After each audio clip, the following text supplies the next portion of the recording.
A veces yo oigo a alguien mirar o escuchar la noticia de que alguien cayó, alguien falló, y dicen así, pero ¿cómo fue capaz de hacer eso? ¿Cómo fue capaz?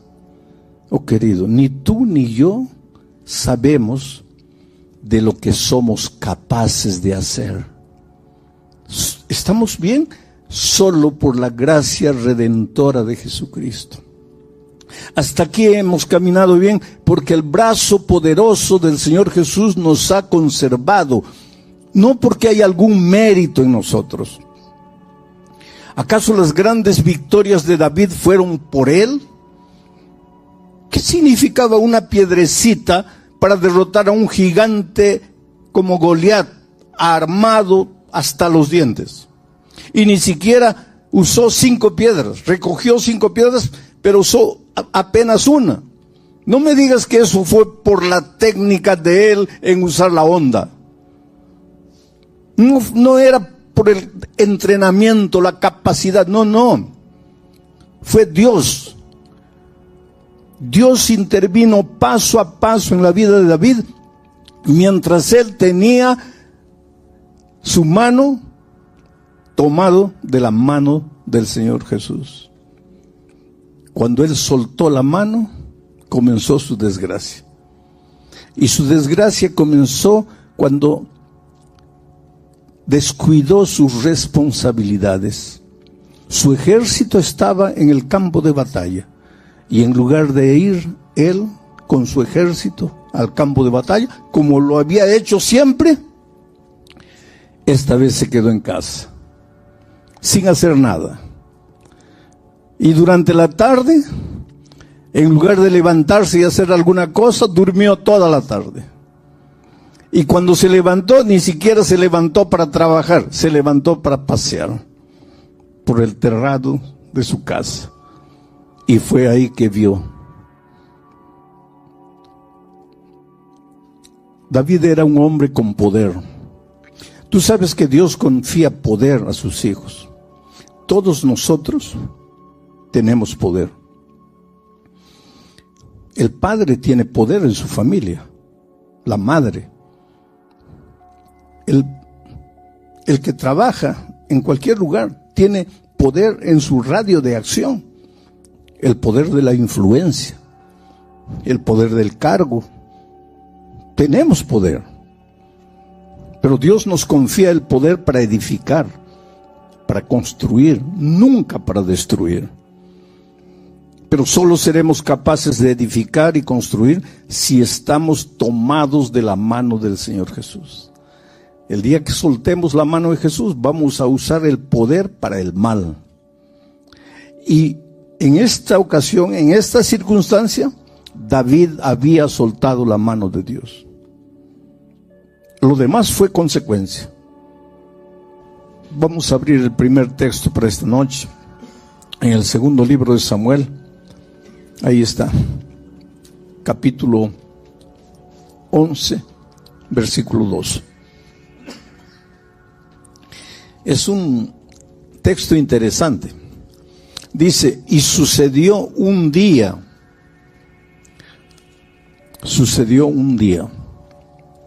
al caer la tarde, que se levantó David de su lecho. Mi pregunta es, generalmente vamos al lecho en la noche. ¿Qué hacía el rey bendito durmiendo en la tarde? Porque el pueblo estaba en el campo de batalla. Y en ese tiempo el rey iba al frente de su pueblo. Y mientras el pueblo estaba en el campo de batalla, ¿qué hacía el bendito rey durmiendo? La mente desocupada es el taller del diablo. Dice que cuando el diablo a veces, esto no dice la Biblia, es una historia, ¿no? Dice que el diablo a veces dice, bueno, ya estoy cansado de tentar a la gente, de destruir la vida, no los voy a tentar más. Pero cuando ve a alguien sin hacer nada, cuando ve a alguien con la mente desocupada, el pobre diablo dice así: pero es que he prometido que yo no los voy a tentar más. Pero cuando ve una mente desocupada, el pobre no puede resistir la tentación y cae y tenta. Una mente desocupada es taller del enemigo. Generalmente la tentación aparece cuando no estás haciendo nada. Por eso es que tenemos que estar con nuestra mente siempre ocupada en cosas buenas, en cosas que edifican, en cosas nobles. Pablo dice: si hay algo bueno, si hay algo digno de alabanza, en esto pensad. Pero sucedió un día, al caer la tarde, que se levantó David de su lecho y se paseaba sobre el terrado de la casa real, y vio desde el terrado a una mujer que se estaba bañando, la cual era muy hermosa. El problema no fue la hermosura de la mujer. El problema tampoco fue que se estaba bañando. Ni el problema fue que él la vio. El problema es que él estaba sin hacer nada, paseándose en el terrado de la casa, de un lado para otro, sin saber en qué pensar. Su ejército allá en el campo de batalla, y él, que debería estar al frente del campo de batalla, durmiendo en la tarde. Ahora, ¿ustedes creen que David se va a salvar o no? Claro que se va a salvar. ¿Cuántos salmos de la Biblia fueron escritos por David? David, ¿cuántos sermones has escuchado acerca de David? David es una fuente de inspiración para mucha gente. Por lo menos para mí lo es. Ustedes saben que Jesús vino de la descendencia de David. ¿No podría haber escogido Dios para ser ascendiente de David alguien que no tuviera el pasado negro que tuvo David? Otra cosa, la Biblia está llena de historias. Dios no podría haber seleccionado solo las historias inspiradoras para colocar en la Biblia, para que cada vez que leyésemos la Biblia nos sintiésemos inspirados a hacer cosas buenas. Podría. ¿Por qué Dios registró en la Biblia historias terribles?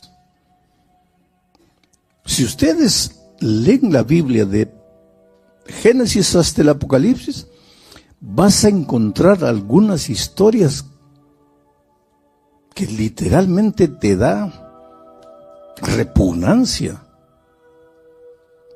¿Cómo es que los seres humanos fueron capaces de hacer eso?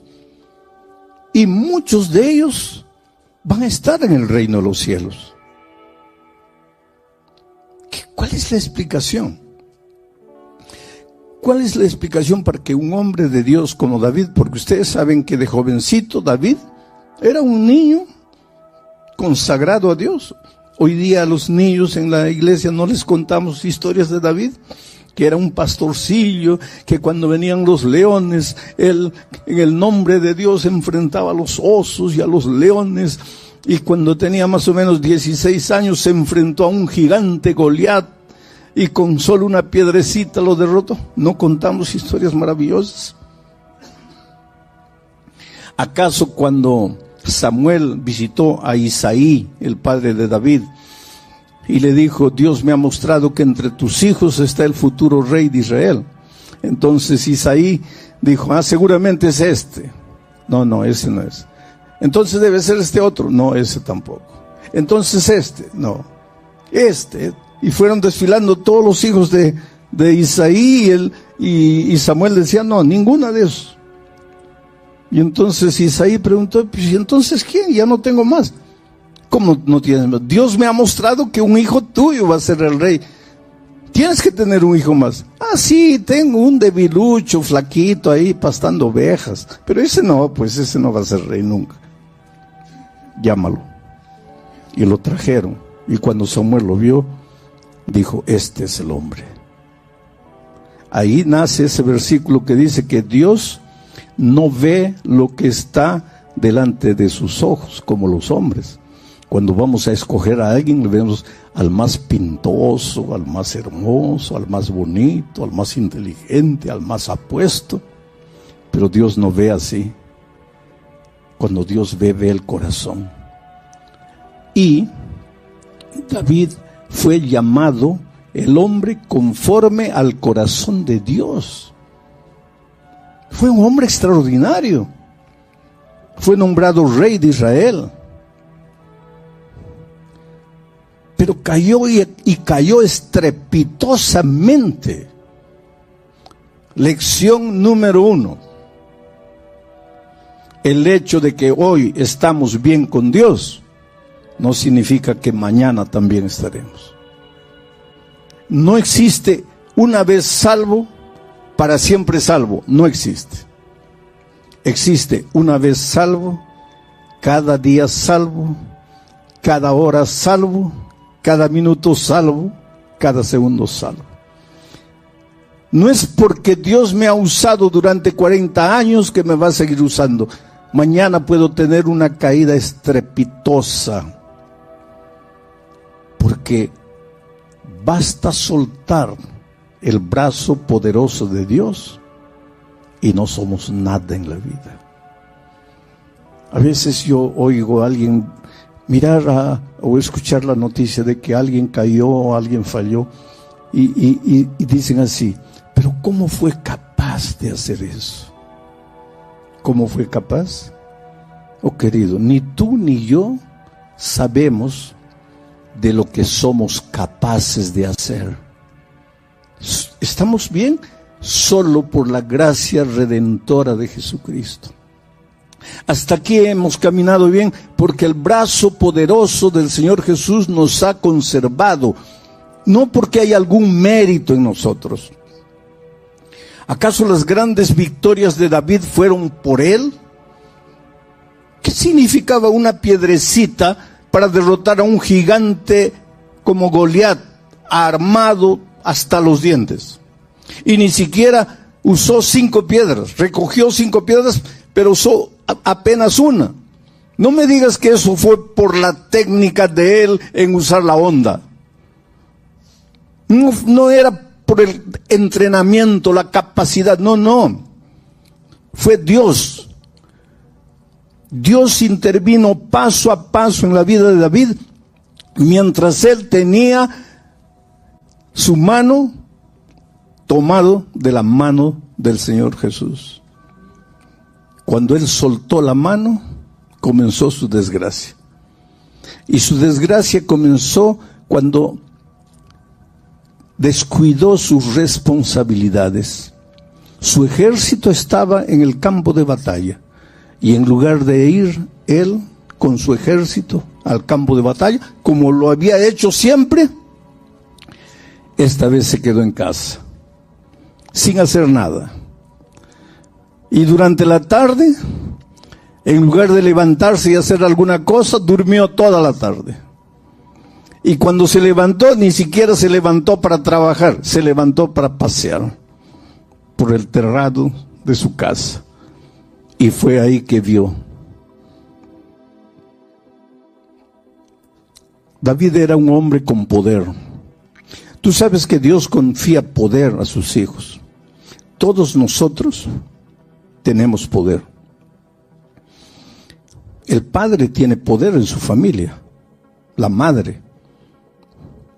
El que trabaja en cualquier lugar tiene poder en su radio de acción. El poder de la influencia, el poder del cargo. Tenemos poder. Pero Dios nos confía el poder para edificar, para construir, nunca para destruir. Pero solo seremos capaces de edificar y construir si estamos tomados de la mano del Señor Jesús. El día que soltemos la mano de Jesús, vamos a usar el poder para el mal. Y en esta ocasión, en esta circunstancia, David había soltado la mano de Dios. Lo demás fue consecuencia. Mandó llamar a la mujer porque él tenía poder, era el rey. ¿Quién le podía decir no al rey? Cometió adulterio. Unos días después la mujer llega, manda un emisario y le dice: rey, estamos en un problema terrible porque estoy embarazada. Y hace meses mi esposo está en la batalla. ¿Qué explicación tengo? No sería motivo para que él se arrepintiera y llorara y pidiera perdón, pero no lo hizo. Tenía poder y usó mal el poder. Mandó traer al esposo de Betsabé y le dijo: mira, ven, ve a tu casa, estás tanto tiempo en el campo de batalla, ve a tu casa, duerme con tu esposa. Miren la manipulación del poder. Pero el esposo de Betsabé, un general del ejército de David, dijo: no, señor, ¿cómo voy a ir a dormir a mi casa mientras mis soldados están en el campo de batalla? El rey, la historia es grotesca y está en la Biblia. ¿Por qué Dios ha registrado historias grotescas en la Biblia? Por un motivo. Porque Él quiere que nosotros aprendamos de las cosas buenas y aprendamos de las cosas malas. Evitemos los errores de los hombres que fallaron y sigamos el ejemplo de los hombres y las mujeres que acertaron. La Biblia no esconde la humanidad de los seres humanos. La Biblia no disfraza. La Biblia es clara. Porque Dios entiende mejor que nadie al ser humano, y Dios sabe que una de las mejores maneras de enseñar es a través de las historias. Es por eso que cada noche yo cuento algunas historias, porque estoy reforzando los conceptos teóricos a través de las historias. Esta noche ni necesito una historia, porque la historia es bíblica. David hizo de todo para que el general fuese a la casa a dormir con la esposa, pero no consiguió. Y al no conseguir, le dijo: entonces vuelve al campo de batalla. Pero agarró a otro general y le dijo: mira, cuando se descuida, mándalo matar. Y mataron. O sea, David no solo adulteró, David usó el poder, usó la intriga política, usó el asesinato. Un hombre que de joven, de niño, fue un extraordinario hombre de Dios. Soltó el brazo de Dios y se arruinó, se hundió. Es por eso que te digo, ni tú ni yo tenemos la mínima idea de a dónde podemos llegar si soltamos el brazo poderoso de Jesús. La historia es muy triste. El esposo de Betsabé murió y ahora David va delante del pueblo y le dice: mira, mi general ha muerto en batalla, ha dejado una viuda, lo mínimo que puedo hacer es casarme con la viuda. Y lógicamente el pueblo aplaude. ¡Qué héroe! ¡Qué hombre noble! Pero tú y yo conocemos la historia. Un día, Dios envió al profeta Natán a visitar a David. Miren cómo somos los seres humanos. Y el profeta Natán le dijo: David, necesito tu ayuda. Ahí el rey, así somos los líderes. Necesitas mi ayuda. Bueno, siéntate, habla ahí, estoy listo aquí para ayudarte. Natán supo llegar. Necesito tu ayuda. Muy bien, habla, dime, ¿cómo te puedo ayudar? Y le dice: te voy a contar una historia. En un pueblo había un hombre rico que tenía muchas ovejas. Y había un hombre pobre que tenía solo una ovejita. Un día llegó llegaron a visitar a la casa del hombre rico, y teniendo muchas ovejas, en lugar de matar una de sus muchas ovejas, mandó matar la única ovejita del hombre pobre. Rey, ¿qué deberíamos hacer con este hombre? El rostro de David se encendió de ira, porque cuando se trata de hacer justicia con los otros, ahí estamos listos, ¿no? Cuando se trata de levantar la mano para disciplinar a otros, se llenó de ira y dio la sentencia: ese hombre tiene que morir. Y el profeta lo miró y le dijo: mi rey, ese hombre eres tú. Tenías todas las mujeres del reino y te robaste la única esposa de tu general. Se confrontó con su pecado. No tenía dónde ir, no tenía dónde correr. En una noche oscura salió y corrió y corrió y corrió. Por primera vez tuvo una noción correcta de su situación, de su actitud. Entró a una cueva,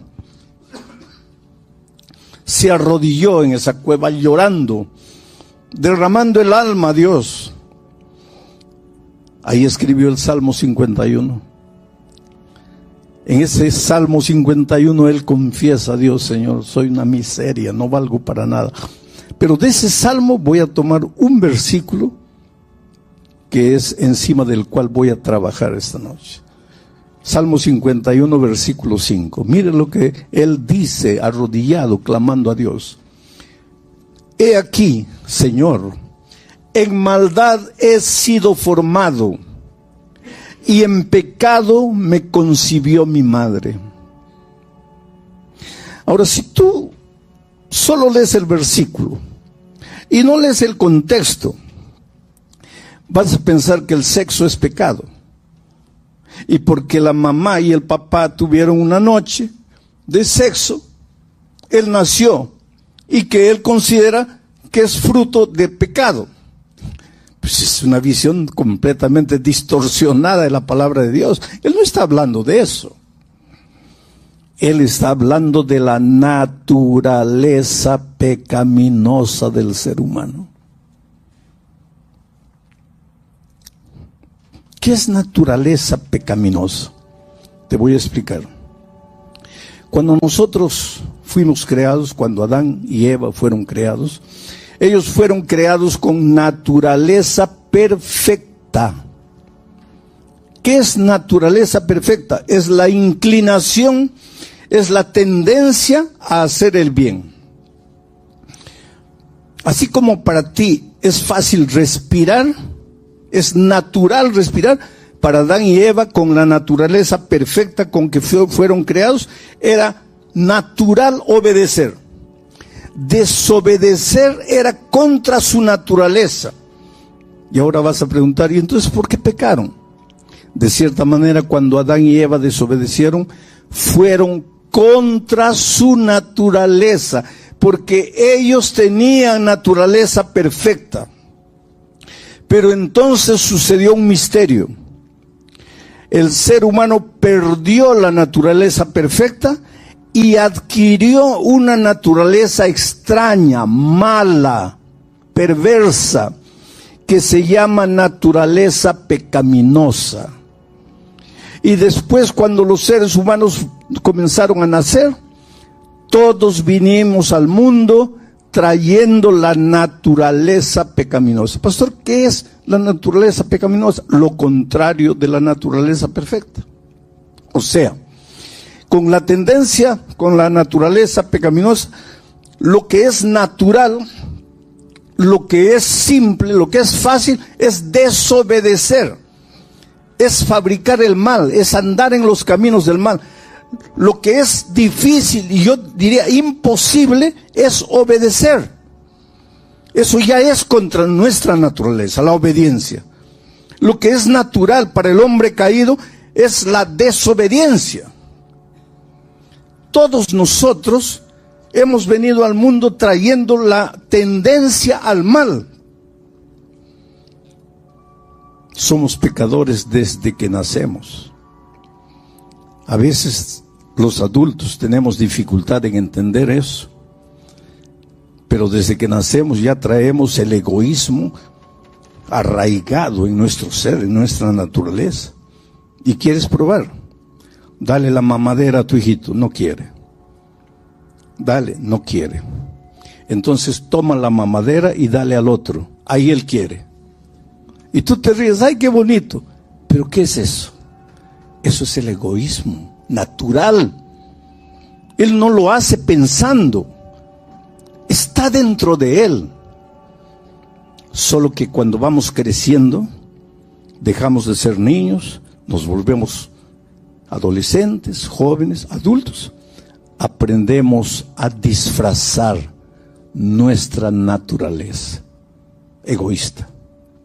Un ejemplo, coloca 5 pedazos de torta en la mesa, de pastel, y coloca 6 pedazos de pastel y coloca 5 niños. Cada uno va a agarrar lo más rápido que pueda un pedazo y sobra un pedazo. Pero observa, todos van a comer lo más rápido que puedan para agarrar el pedazo que está sobrando, porque son egoístas explícitos. No disfrazan. El niño no disfraza, pero a medida que vamos creciendo, coloca 6 pedazos de pastel en la mesa y 5 adultos. Cada uno agarra su pedazo y come con mucha delicadeza y sobra un pedazo. Los 5 se mueren de ganas de agarrar el pedazo, pero se miran. Por favor, no, tú, por favor. No, tú, no, tú. Pero en el fondo del corazón, inconscientemente lo que están diciendo es, ¿cómo podrían desaparecer estos 4 para comérmelo yo? Pero es que aprendimos a disfrazar. Ahora, no es porque somos perversos conscientemente, eso está en nuestra naturaleza. Solo que hemos aprendido a disfrazar. Eso es lo que David dijo cuando he sido formado en maldad.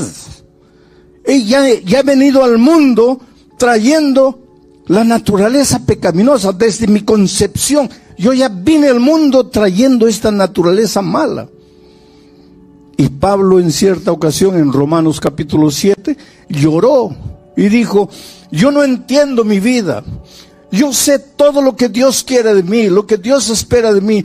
Yo trato de hacer lo que Dios quiere, pero cuando me doy cuenta, ya estoy haciendo todo lo contrario. Y si estoy haciendo lo que no quiero, porque lo que yo quiero es esto, pero estoy haciendo lo que no quiero, entonces quien hace esto ya no soy yo, sino el pecado que está dentro de mí. ¿De qué está hablando? De la naturaleza perversa que todos traemos al mundo. Y entonces Pablo llega a un momento y se desespera y dice, miserable hombre que soy, ¿quién me librará de esto? Y la experiencia de Pablo es la tuya y es la mía.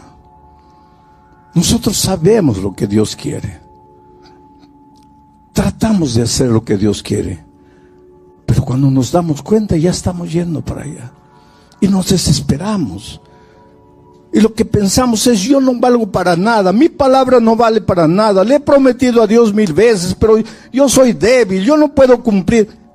No te desesperes, querido. Lo que tienes que aprender, lo que tienes que entender, es cómo se vive con la naturaleza mala que está dentro de mí. ¿Por qué? Porque hasta cuando Cristo vuelva, todos nosotros vamos a cargar esa naturaleza mala, todos. Y mientras carguemos esa naturaleza perversa, al menor descuido, vamos a descender a lo profundo del abismo. Y esa lucha va a ser hasta cuando Cristo vuelva. Porque cuando Cristo vuelva, Pablo dice, esto mortal será vestido de inmortalidad, y esto corruptible será vestido de incorruptibilidad, cuando Cristo vuelva. Pero en la conversión ya no cambié. No, te voy a explicar lo que pasa en la conversión. Si tú naces con naturaleza pecaminosa, con tendencia para el mal. Tú no tienes la naturaleza que quiere obedecer, tienes solo la naturaleza propia del ser humano de pecado.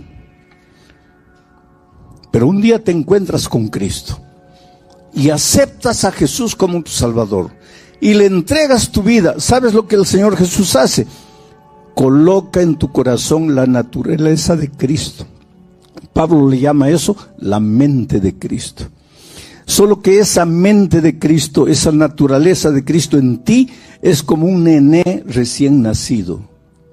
A partir del momento de tu conversión, tú pasas a ser un ser humano con dos naturalezas. Una vieja naturaleza perversa y una naturaleza recién nacida, la nueva criatura en Cristo. Y a partir de ese momento hasta la vuelta de Cristo, esas dos naturalezas van a luchar. La naturaleza vieja perversa va a querer apoderarse de tu vida. La naturaleza de Cristo también va a apoderarse de tu vida, va a querer. Un joven un día me dijo, pastor, cuando yo no era convertido, cuando yo no conocía a Jesús, yo era feliz a mi manera. Hacía cosas malas y todo, pero era feliz. Me dominaba, me controlaba, pero era feliz. No tenía lucha. Ahora, desde que conocí a Jesús, mi vida es una lucha. ¿Por qué?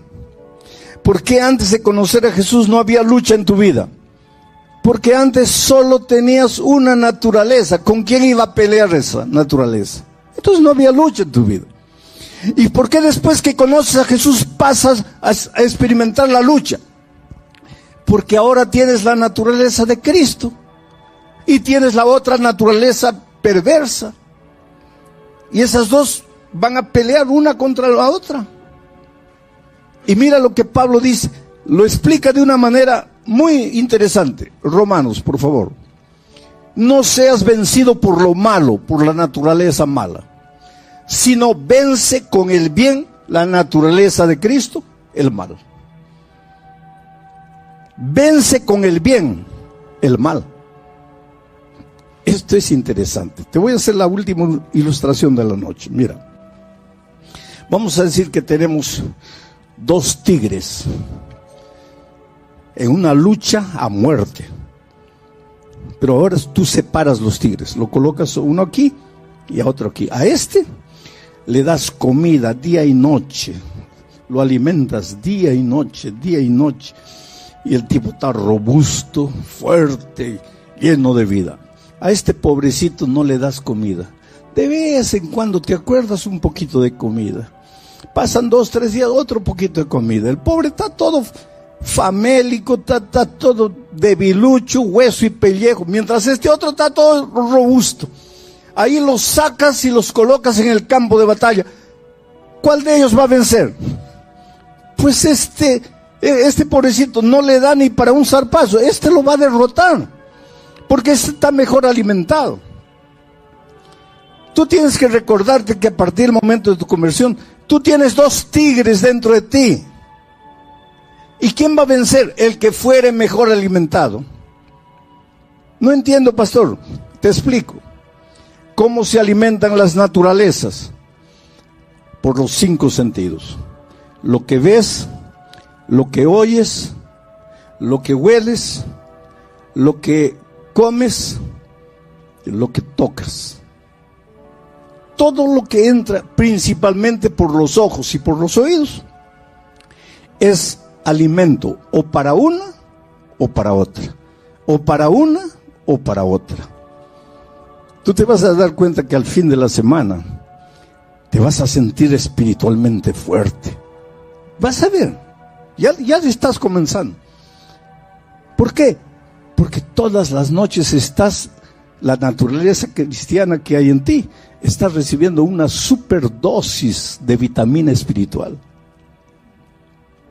Pero después de la semana ya no estudias la Biblia, ya te descuidas, ya no oras, ya no conversas con Dios, estás metido en las redes, viendo cualquier tontería o en la televisión, alimentando tu cabeza. Ahí la otra, la mala, queda gorda, robusta, la naturaleza de Cristo. Entonces, la única manera de permanecer en Cristo es: deja de alimentar a la naturaleza mala y alimenta a la naturaleza de Cristo. Entonces ella va a vencer. Pero querido, hasta que Cristo venga, tu vida y la mía va a ser una permanente lucha. Y en esa lucha muchas veces, como David, vas a fallar. Pero el hecho de que falles no quiere decir que estás perdido. Yo digo siempre, ojalá nunca caigas, que siempre alimentes la naturaleza de Cristo, que siempre tomes el brazo poderoso de Cristo y nunca caigas. Quiera Dios que nunca caigas. Pero si por un día, por algún motivo, caíste, levántate y continúa. Pero ¿y si me caigo de nuevo? Levántate de nuevo y continúa. Pero ¿y si me caigo 50 veces? 50 veces levántate y continúa.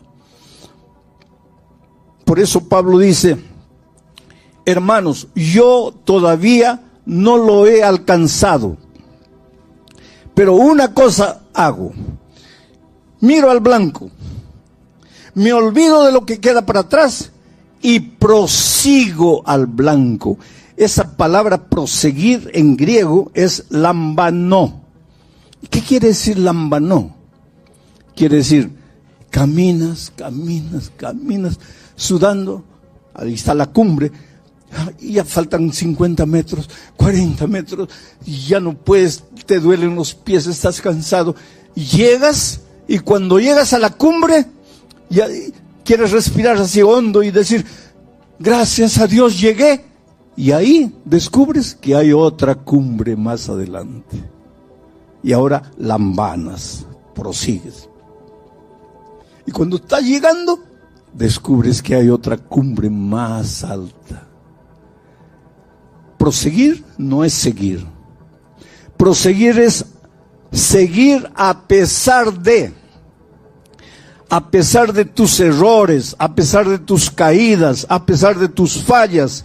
Levántate y continúa la caminata. El diablo es astuto. Cada vez que caes, él va a venir y te va a hablar aquí. ¿Estás viendo? Es una tontería. Tú no puedes, tú eres débil. Eres un hipócrita. Vas a la iglesia y durante la semana sigues haciendo tonterías. No, vete de aquí. Esto todo es mentira, esto no funciona. No le hagas caso. Tú levántate. 1,000,000 de veces, levántate. Escucha la noticia que te voy a dar, y es bíblica. En el cielo habrán 2 tipos de personas. Gente como Enoc. De Enoc no encontramos algo malo que él haya hecho en la vida. Vivió una vida de dependencia permanente con Dios. Lo encontraremos en el cielo. Pero la gran noticia es que en el cielo también estará David, con todo su pasado, con toda su miseria.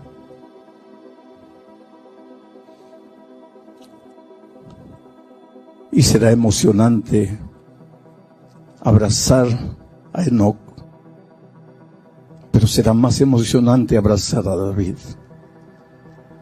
porque le diremos: David, yo te entiendo, porque yo como tú fallé y fallé terriblemente. Pero gracias a Dios, el Dios que te levantó, me levantó a mí también. Y el Dios que te hizo llegar al cielo por gracia, me ayudó a llegar aquí. Si un día eres salvo, no será por tu fuerza de voluntad, no será por tu dominio propio, será únicamente por la gracia maravillosa de Cristo. Es por eso que por los siglos y por la eternidad no nos cansaremos de alabar el nombre del Señor Jesucristo.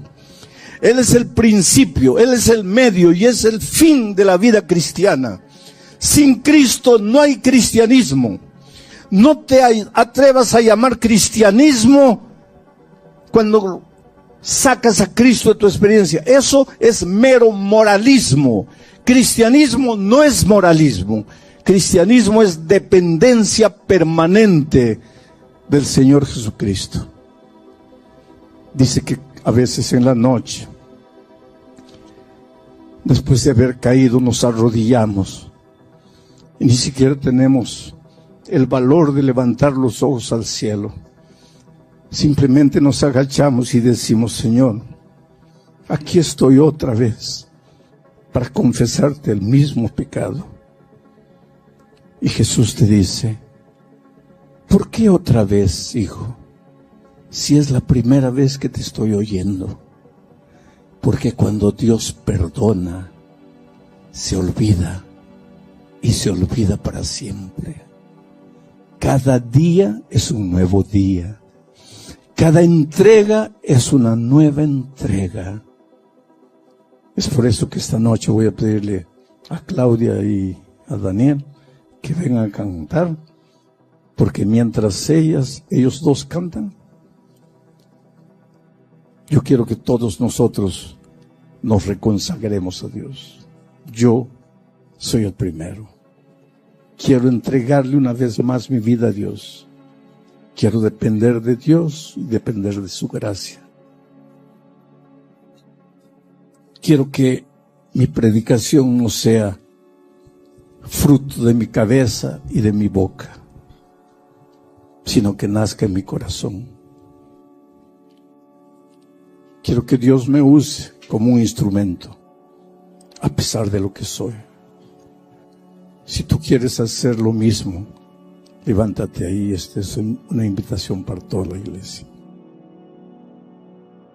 Mi svegliai cu freddo da faccia, mentre Gaddina faceva festa in da strada. Mi si scarpi uno sì e uno no, e si fuori con tutto cori in moto. A porta scrusciavo, cielo era chiaro. E femmini già parlano un tovatto.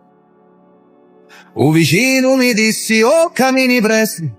Ci rispondi per no c'è quello resto. Presto in un giorno che non vuole pensare, ma vuole campare, ridere, scappare. E fuori casa tutto era come prima, ma in l'aria c'era una gioia più fina.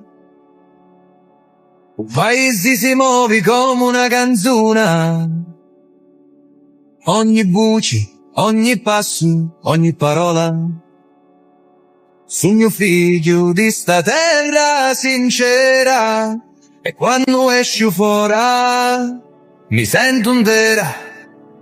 Fuori casa tutto canta, luci risate o profumo d'aranci.